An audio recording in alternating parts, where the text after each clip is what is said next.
Well, hey, everybody, welcome. We're glad you're here. My name's Pastor Harold Long. I'm here with Jason VanHouten, and he's a part of our kingdom community here at Hillsborough United Methodist Church, but also part of our Hill-Tran United Ministries, which includes our sister church, Transformation Methodist Church. So we're doing this new message series called The Language of God, in understanding our Creator and science. So that's the series, and we're diving into a book written by Dr.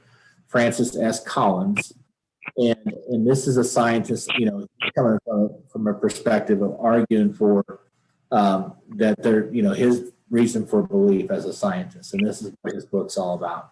And so this whole sermon series is for that book.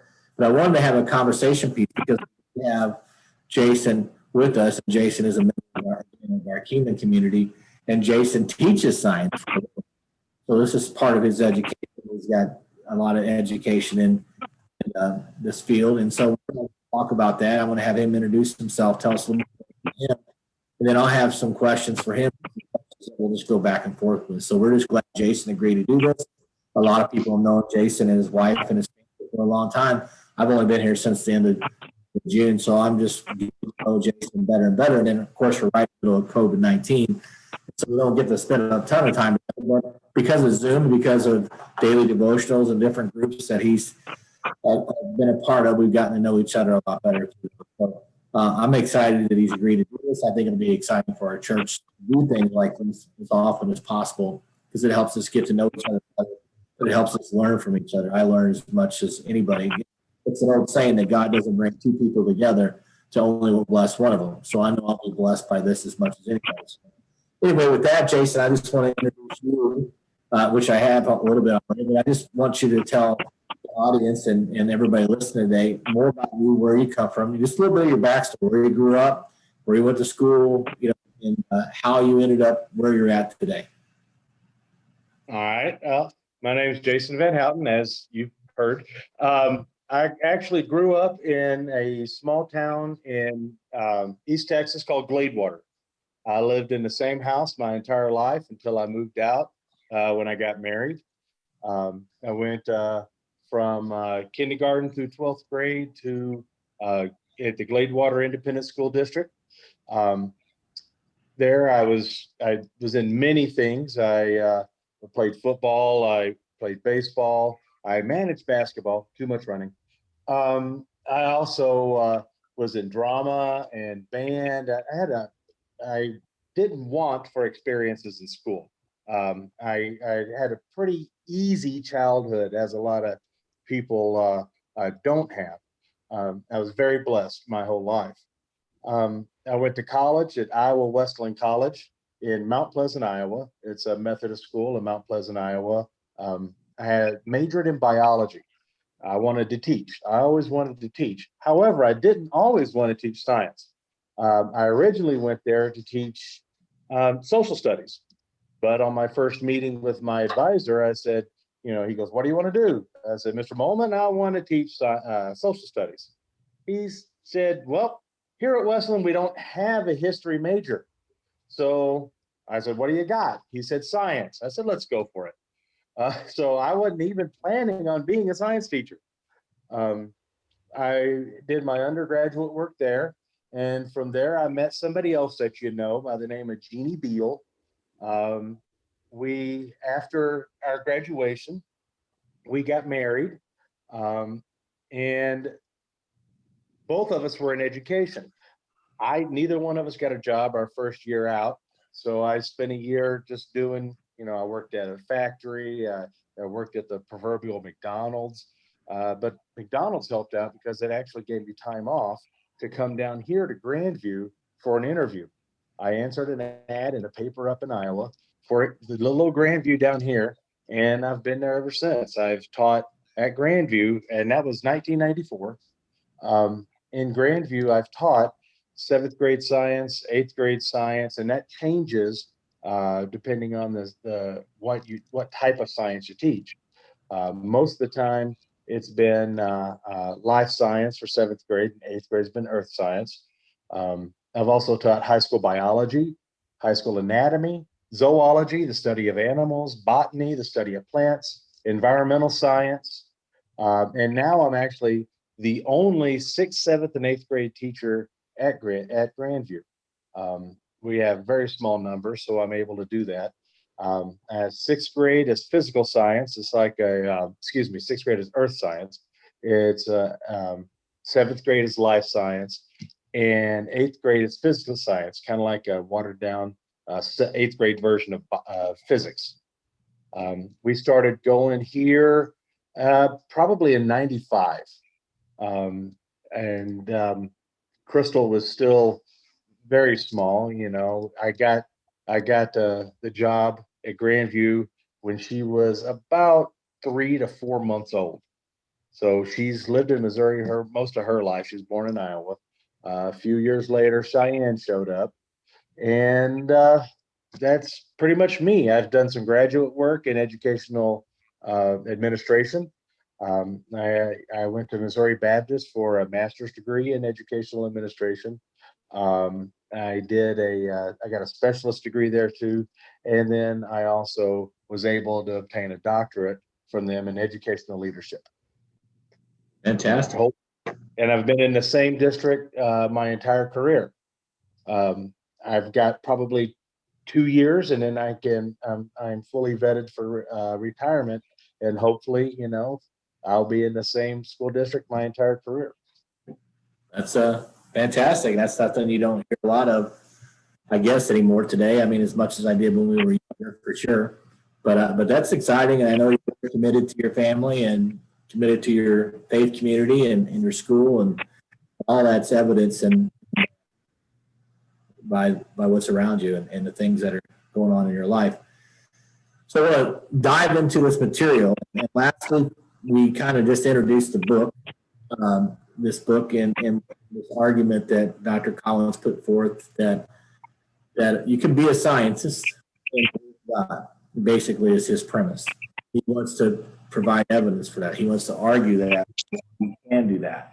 And not from just a junior level, just, and I don't want to say over the top academic level either, but just at a supreme adult level, he's going to argue and take on the big questions, both theologically and from a science perspective.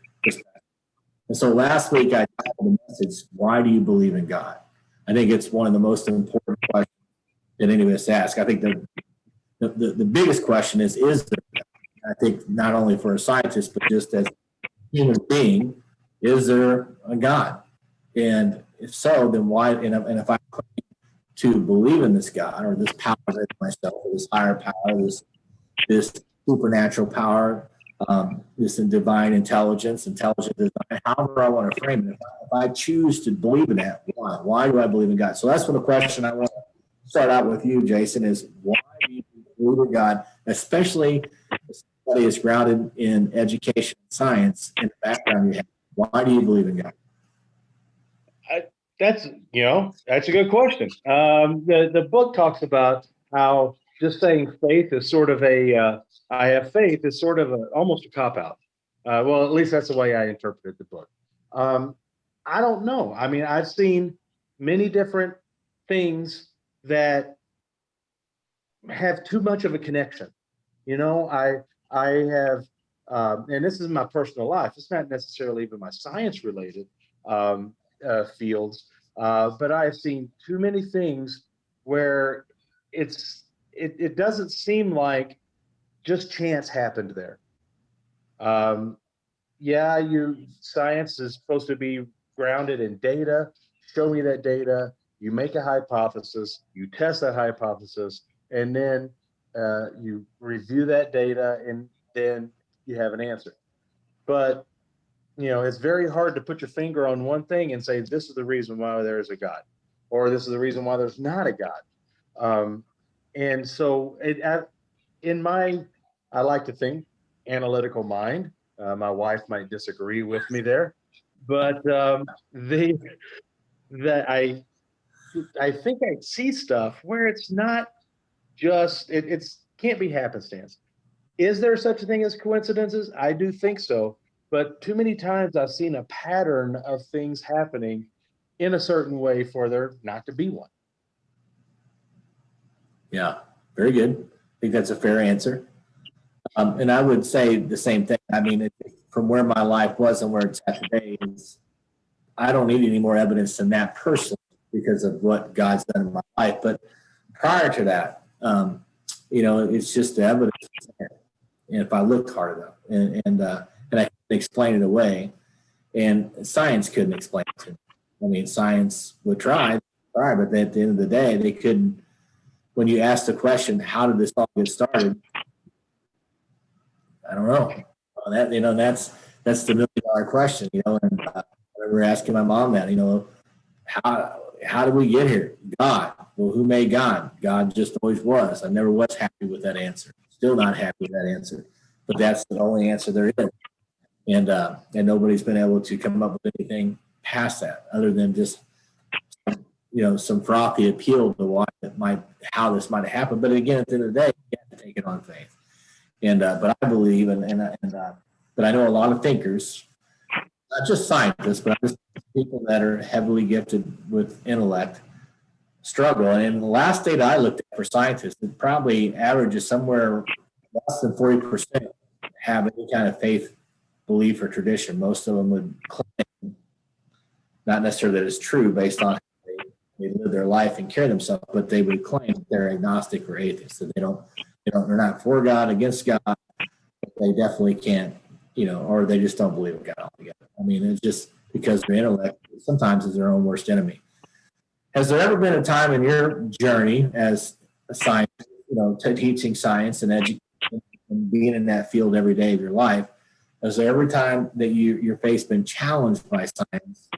And what I mean by that is it ever goes back to that, that human mind, the humankind is the highest level of intelligence. Ultimately, we'll figure it all out. I mean, look where we came from driving wagons and throwing rocks to where we're at today. So we're going to evolve into the ultimate and be able to answer anything and everything before it's all over. That is. So, have you ever been challenged by your field? Oh, yes. If I had said no, I'd be lying. Because, you look at so many things and it just doesn't, I guess a lot of it doesn't even necessarily have to be a science thing. You look into what people used to believe. Now we know it happens a certain way. You do the flat earth thing. Now we know it's round. Winds were caused by beings that were blowing on the air and all that. I obviously have had some issues with it from time to time, but I always go back to the things that's like we were saying earlier. Some things just cannot be explained, and the connections that things make can't always be explained. You can realize why something works the way it does, but you don't know how it got to be that way, and that's a big deal. You see something that is happening, and you can understand why it's working together, but you don't know why. And then you also see, and I go to tell you the truth, I still have issues with it from time to time, where you'll see something and you're like, how can that be? How can there be a celestial being that put all this together? How can there be one that cares of all the 7.5 billion people? How come I am important to him at that time? And that it's a numbers game sometimes, which science a lot of times is. It's a numbers game. How can you be that involved in little old me? And in my own thing, I just have to go back and forth between it. And you look, and then you find something. It's weird because as soon as you think that, you'll find something that gets you back on track. Almost like there's someone thinking about that too. Yeah.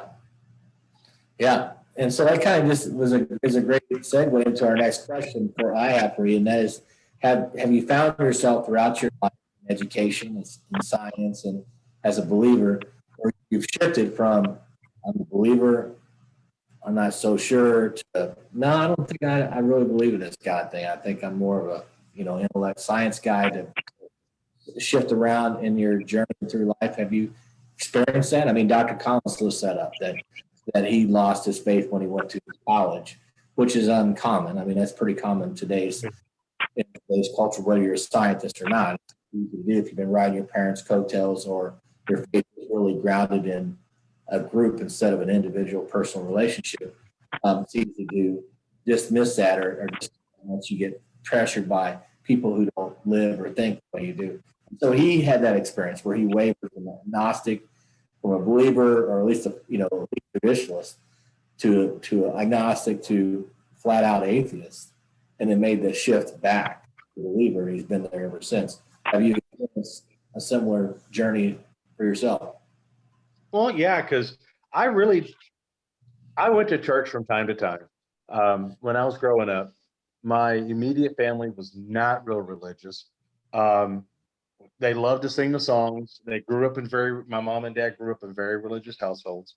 But the only time I really went to church before I could drive myself was when my grandmother, Mary Frances Whitlock, called her Mimi, good old, Southern Baptist woman, to the point where she, didn't participate. She never bought a lottery ticket because it was against the Baptist religion to gamble. But, it's kind of funny aside on that. She always had my dad buy her one. And she was sure to keep her money if she won it. It's a great woman. I love my Mimi to death. I lost her a few years back. But that's where I went to church, was a little Southern Baptist church, Gladeview Baptist Church. When I went, then when I got older, and I could drive myself, I did notice that many times, being a lineman and being a guy, I was like, hey, you know what? These churches that I have friends going to, they have potlucks. So I was good for shopping for a good potluck from time to time as well. But so it wasn't a cornerstone in my childhood. But once I went to college, kind of the reverse happened to me. Usually you go, like you were saying, not usually, but many times, somebody who grew up in the church, they go to college and they kind of stray away. That kind of helped me get back into where I should be, and I was very blessed to find Hillsborough United Methodist Church at a time when we came to church, and we were very welcoming, and it really helped out in my journey. And I remember Tina Tebow, my daughter at the time, Crystal, she was very small. She started acting up, so I walked out with her into the narthex there, and Tina jumped out there and said, "You can get back in there. We'll take that baby. It's okay." And it was awesome. And from that moment on, I was hooked on our place, and that helps. That really does help more than anything with with the way you think. But since then, you do go between I don't know, to, I've never said there is no God. I've never gone the atheistic. I'm more of if I have my waivers, leaning agnostic, but never to where, hey, this is not happening. I've been blessed just to where I don't have to wrestle with that as much. And I know I'm blessed. So, I can't get away from the feeling that I'm blessed. So I don't know if that answered the question. I have had experiences where it does waver, but I've never actually gone dark, So I've been lucky. Very good. Yeah, and I think, everybody has doubts, and everybody's wavered whether they think so or not. It's just, do they recognize it, and can they look at their life and point to it? This is a time, whether it was college or my career, or, when I started drinking or abusing drugs, or it's when I, did this or did that, whatever. I mean, we all have different times we can point back in our life and see these moments. So this next question is going to solve the riddle that everybody's been asking. So you have you have what I would call, and what theologians would call young earth creationists, who would take the Bible literally at its face value, what it says, and it's an accurate, historical, literal, inerrant book of the world, of history, of everything from the beginning until as we sit here today. And based on the aging of that book, the earth is somewhere right around 10,000 years old. And so you have Christians in the world that subscribe to, would call themselves a 10,000-year-old earth. They would call themselves a young creationist. And then you have the evolution creationist, the person who can subscribe that there is the theory of evolution is real, and that the earth is probably close to 5 billion years old, and that all these stories that we're taught in school, and we hear as far as the formation of the world, how it came about, that don't know if it's all true or it's accurate as it's laid out, but it's obvious that we've evolved to where we're at, and so there you are. But I still believe God's hand is all over that, and God is responsible for all the creation, and that Genesis isn't false. It's just that Genesis was never meant to be a historical book. It was supposed to be an allegory of telling the story of how the work of God. And it's a day, exactly 24-hour day like it is for us. God did all these things in 6 days and then he rested, or is a day a billion years? And so those are all fair questions that people have. Lord knows I have those questions. I was a young earth creationist in the beginning of my life. And the first time I ever got exposed to evolution, I remember watching a show on TV on Saturday mornings called The Land of the Lost. Oh yeah, I love that show. Yeah, I love that show. But all those shows like that, Godzilla and things like that, created questions for me, whether I knew I had the questions or not. And somebody might ask a question in the circle I was in, but maybe not. But I always had this question: is how come, at church they tell us that the world's only 10,000 years old, but then it seems like most people don't agree with that. They think it's a lot older than that. So what's the disconnect? And what am I supposed to believe? I wanted somebody to tell me what I was supposed to believe instead of trying to figure it out on my own. It's just a cop out. It was just easier. So I went through all those wrestling matches, and then at one point, my faith, I just watered up and threw the trash once. Somebody that was very articulate in evolution just filleted, didn't believe in God, just filleted my faith, and like filleting a crappie on a cutting board. Just filleted me up, and I walked away. So it's a fair question. It's a big question. You're a scientist. You talk about all these things for a living with kids and teaching 6th, 7th, 8th graders this stuff. I don't know if these questions come up in class, if they can even come up in class, and if you did, how you would even handle them in class. But what do you think? Is there 10,000 years? We're going to solve the mystery today with Jason VanHouten right here, folks. If nothing else out of this is it. This is going to solve the problem. Are we 10,000 years old, or are we much older? I don't know if my opinion is going to change anybody's mind. But I am asked that a lot by the kids about what I think about it, because I'm very careful when it comes to covering these matters.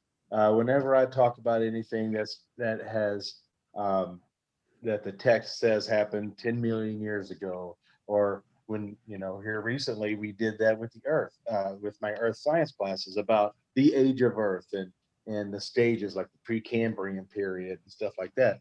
I am so careful, maybe to the point where it's just annoying to them. I'm like, I always say, if you have personal beliefs that contradict what I'm saying right now, I am not telling you to believe what I'm saying. I'm telling you that this current scientific thought says this. So that's what we're going to be discussing. And I always say, I'm never going to tell you what I think until you graduate high school. And I've been saying that for 27 years now.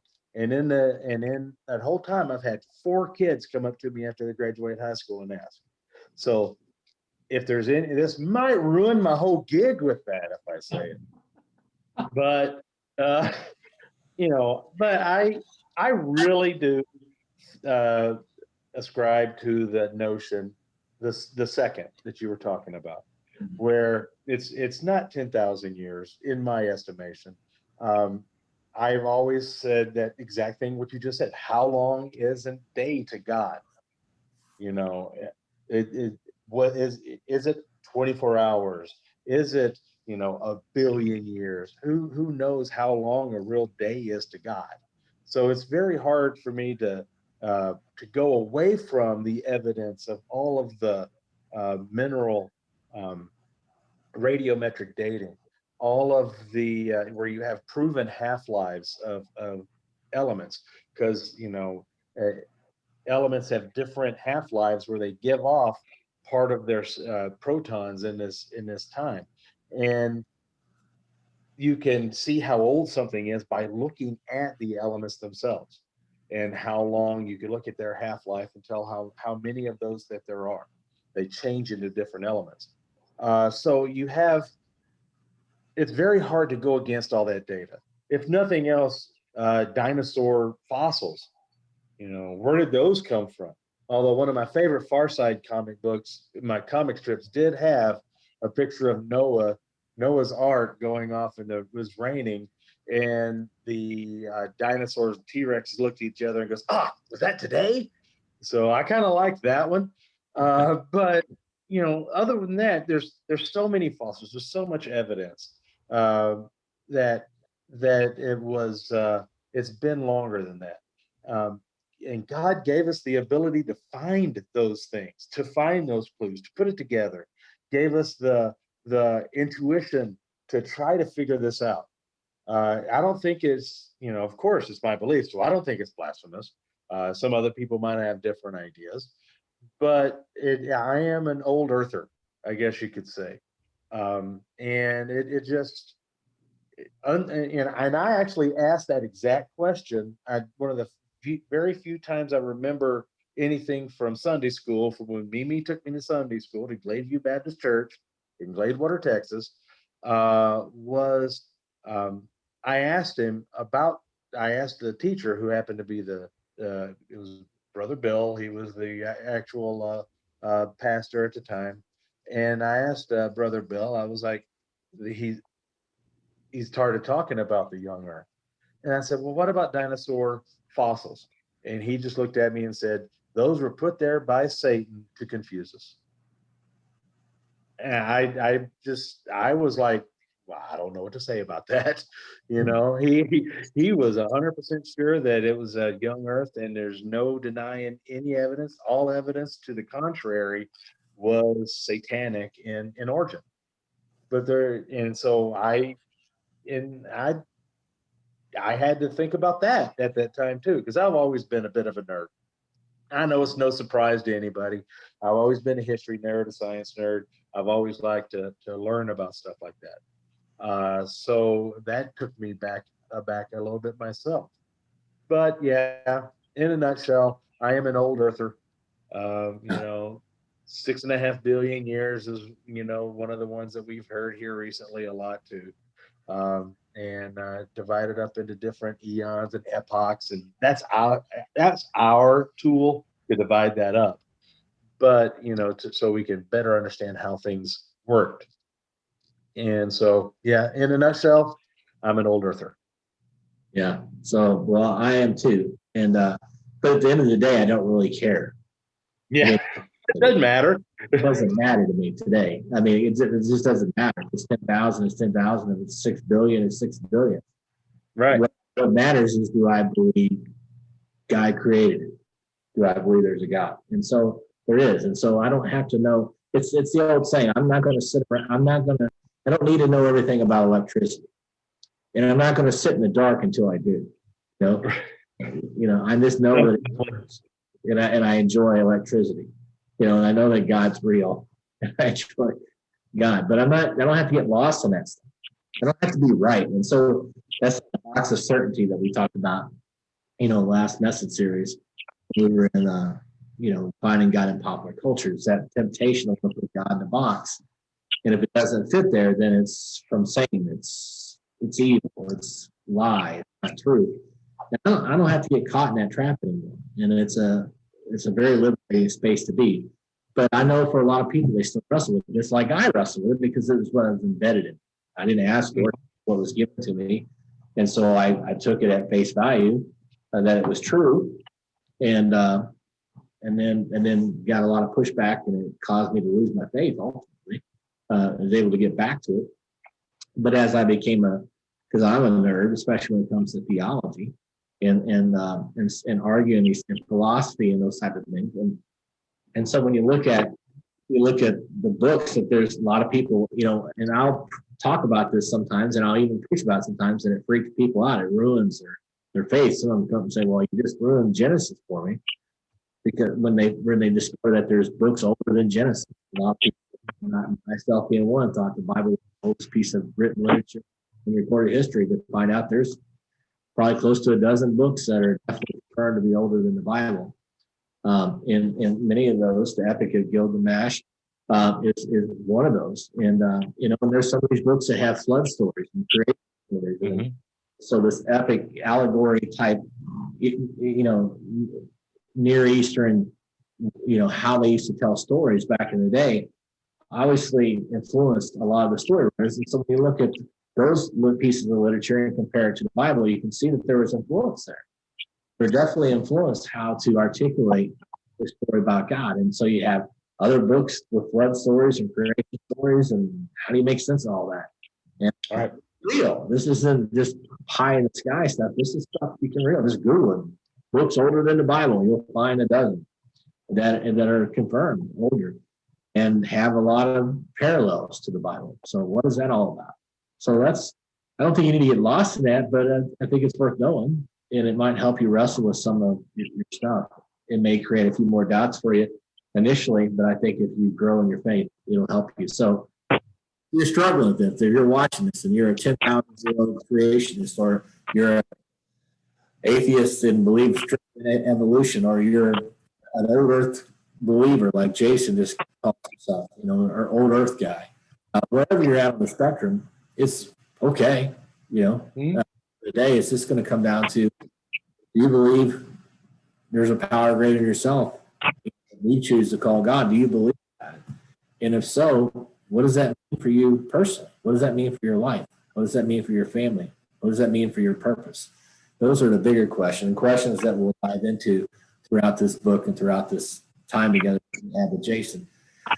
Here's a question that Dr. Collins looked it up in the book.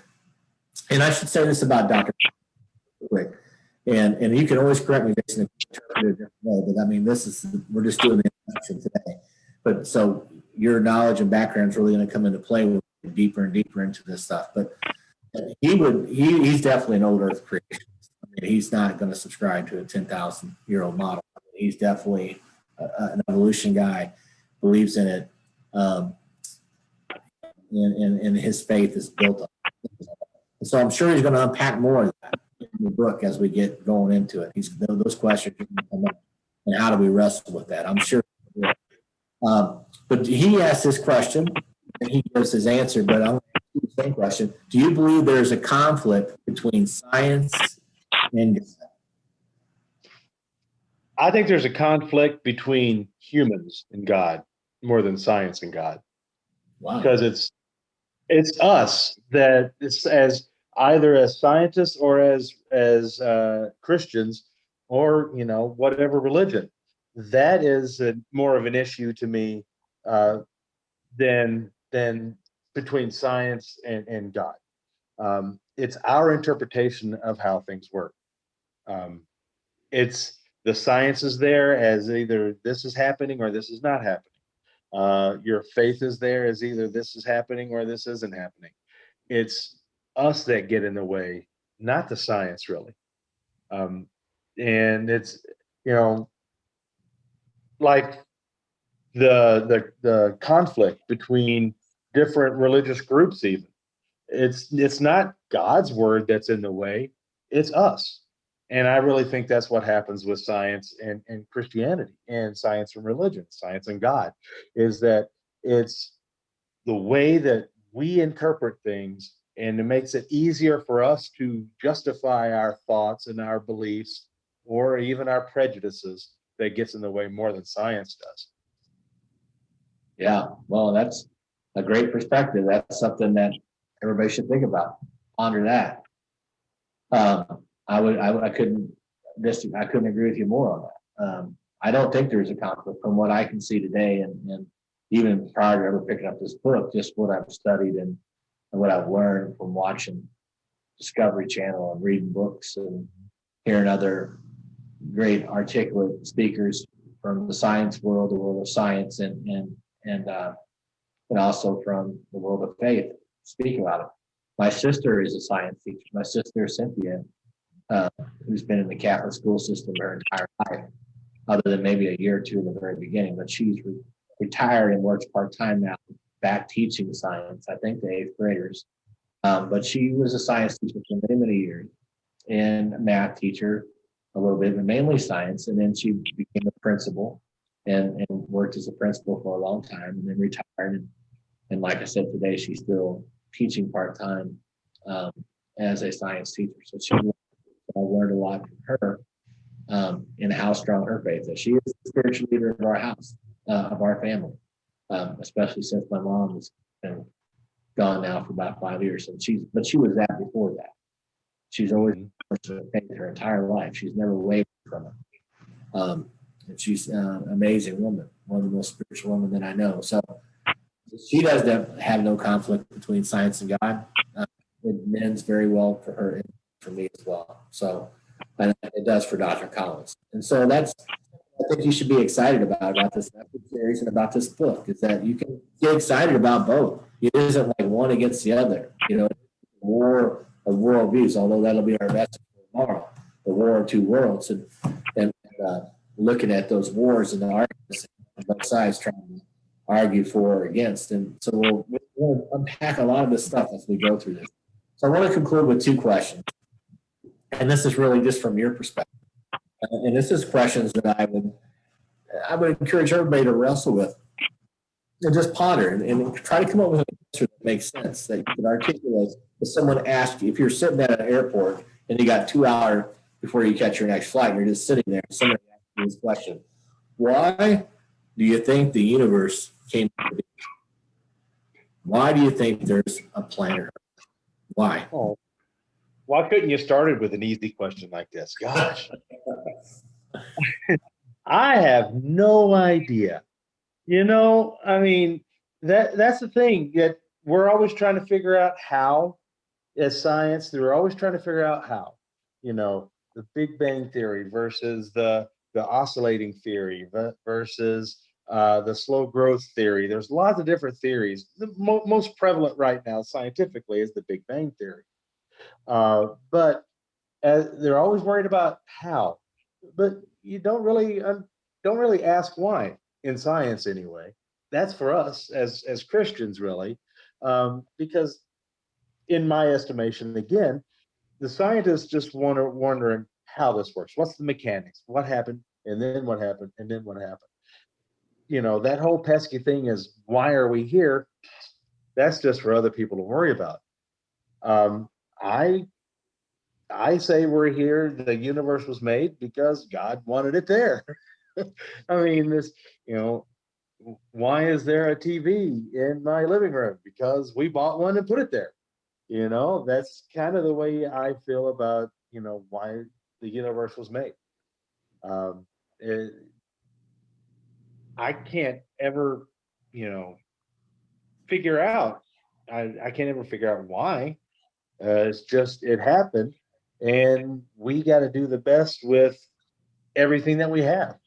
So the why really doesn't pertain to me now. It's what are we going to do after? What are we going to do with it now that we have it? How are we going to praise Him? How are we going to pass on our own thoughts and beliefs to our young? Awesome.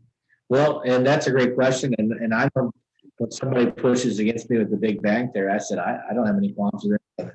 The only difference between my worldview and yours is I think somebody pulled the trigger. Yeah. Yeah, that's the only, I just think somebody pulled the trigger. Maybe Right. You don't. I do.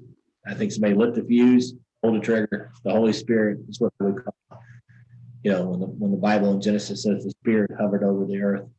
that the spirit was always been.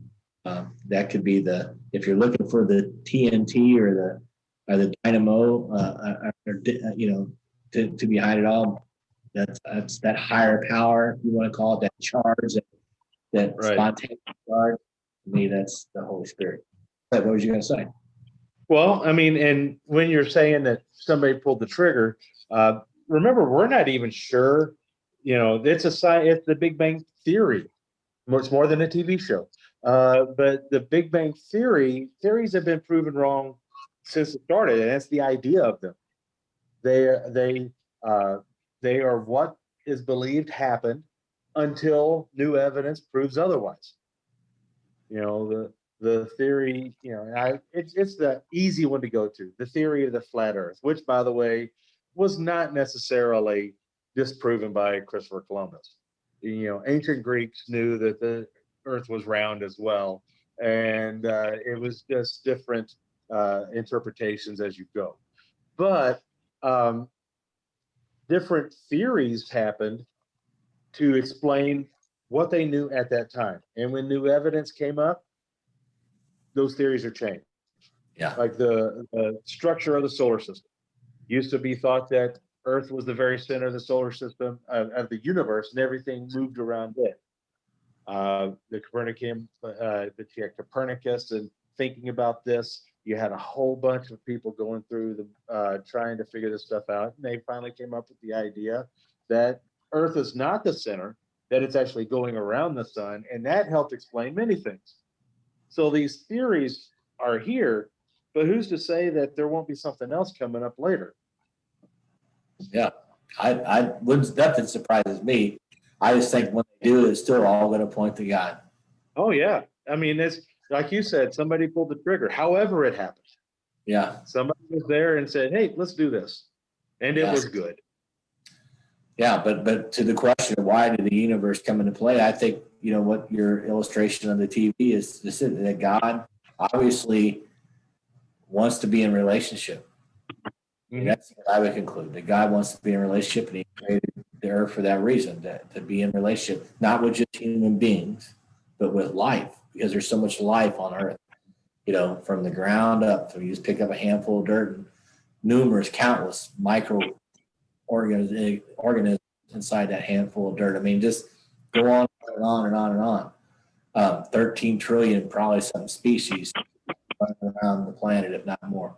That's a lot of stuff. But if there is this creator, I don't know how you can look at that and go, God doesn't love life. That it doesn't want to, be in relationship with life, with living alive.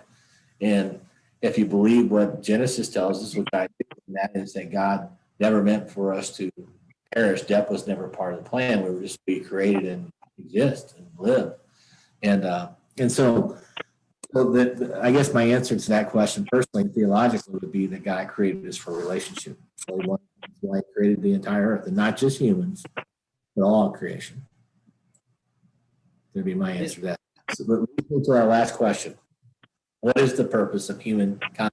What's the purpose of human? Especially scientific.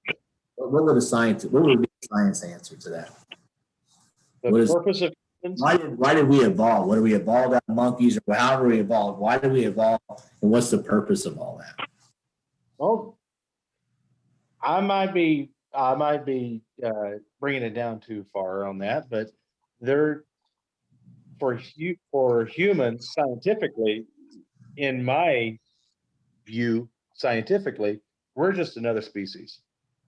Scientifically, we're just another species interacting with our environment, with other organisms in the environment, trying to survive and to make more of our species.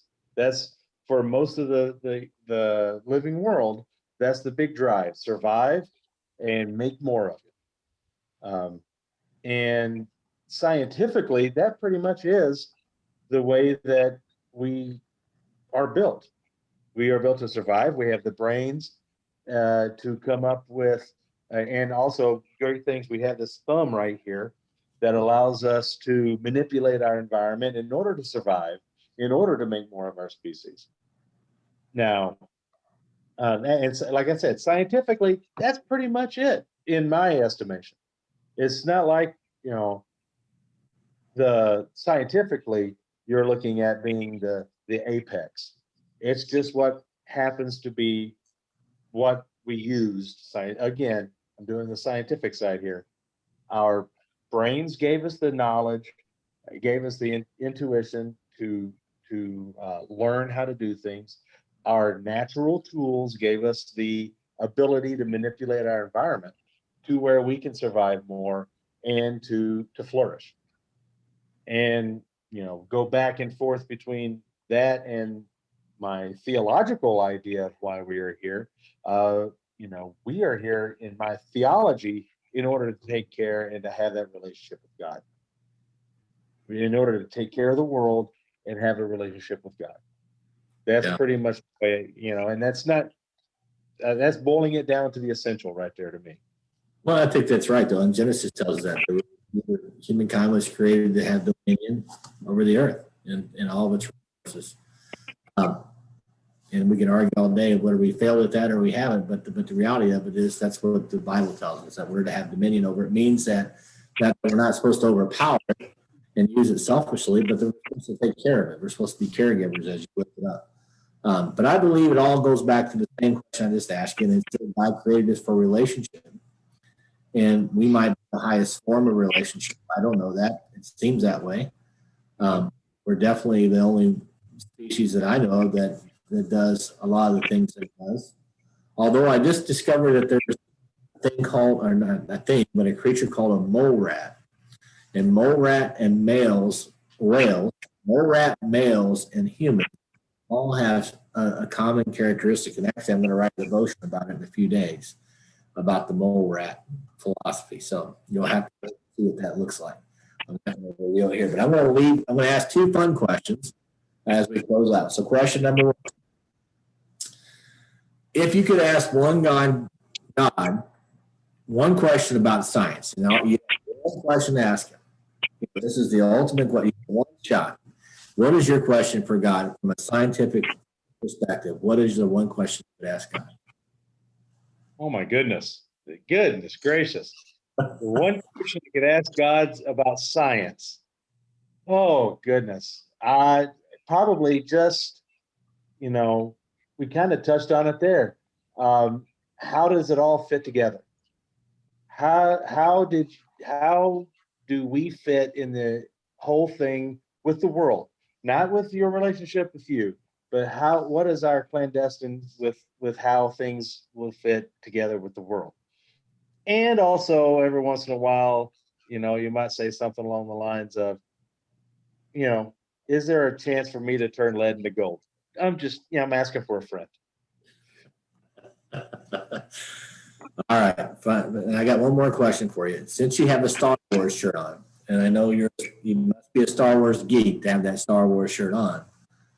So it's a two-part question. Have you seen all the Star Wars? Oh yes. Okay. And so what is the purpose of Star Wars? What is the reasoning? What can we as earthlings take? What is the big message, I should say, of Star Wars? What can it teach us, both scientifically and theologically? Can Star Wars teach us? Well, scientifically, there's not much there. It's science. It's science fantasy. It's not hard science fiction. Faster than light travel, probably not going to happen that we can think of.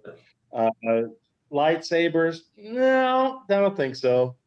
Um, Not theologically, but in the big picture of it, it's a redemption story. Especially the first trilogy of movies and stories. You know, uh, of of a man who fell from grace and then was able to redeem himself and doing the right thing later on when you needed to. It's a redemption story, really. And then they went back into the prequels and set the tone for that with the fall. And then the three the sequel trilogy is pretty much the same thing. You know, You had the guy, the young man who fell from grace, who did some bad things, but in the end, spoiler alert, sorry, in the end came back and redeemed themselves. So it's a redemption story. And who is being redeemed? Is it Darth Vader? Well, in the original ones, yes.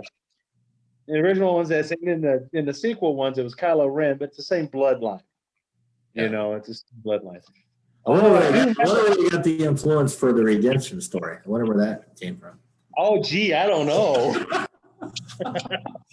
Well, you had the dark side and you had the force, and I reference the dark side all the time. I think it's something that resonates when you're talking about evil or darkness that goes on between our ears. I reference it all the time, that the dark side is a real presence. So, and actually, for Christmas last year, I got a book from Crystal that is basically finding religion in Star Wars. So it's pretty cool, you know. Yeah, we did, and we weren't able to really lift that up too much in popular culture because we covered such a wide gamut of decades. But we could easily done that with Star Wars and Lord of the Rings, Harry Potter, and many of those classic sci-fi smash hits. I mean, and I know I just heard they're coming out with a Harry Potter series on something. So it never ends. It never ends. So while you hold up your book for everybody, you got a hard copy of the book. So if you don't have this book, The Language of God, A Scientist Presents Evidence for Belief by Francis S. Collins, I would encourage you to get on your favorite bookstore, whatever that is, whether it's Cokesbury or ChristianBooks.com or Amazon or whatever your favorite source is, and order that book. You're glad you did. It's relevant. It's current. Dr. Francis S. Collins still in charge, working at the government. So it's not a 1,000-year-old piece of writing. It's current day writing of a person that eats, breathes, and sleeps in the same air and time zone that you do, or time frame anyway. And somebody you should be able to relate to and respect that has a high intellect, a vast education, and is in charge of making a lot of decisions for science from the top down. And so it's a big deal, and I think that's something that would fit well in your library, and I encourage you to get it, and it'll really help you a lot with this message series. So thank you for coming on today, part one of our time together. I enjoyed it. I think the folks will enjoy it, and we'll dig into deeper subjects as we go. If you're following along in the book, you'll be able to just easily do that. If you have questions of your own, whether they're coming from the message series or from these conversations, just email them to me, email them to Jason, text them to Jason, text them to me. But give us those questions, and we'll kick the tires on those questions on here. We kind of set the stage for what this will look like today, but this is really your program as much as it is anybody. So whatever questions you have, please bring them out and let us discuss it here. And not that we'll have all the answers, but we'll give you our 2 cents, and if it's worth anything, we'll give it to you, and we'll have fun doing it. So anyway, thank you, Jason. Thank you, everybody. God bless everybody, and we'll see you next week.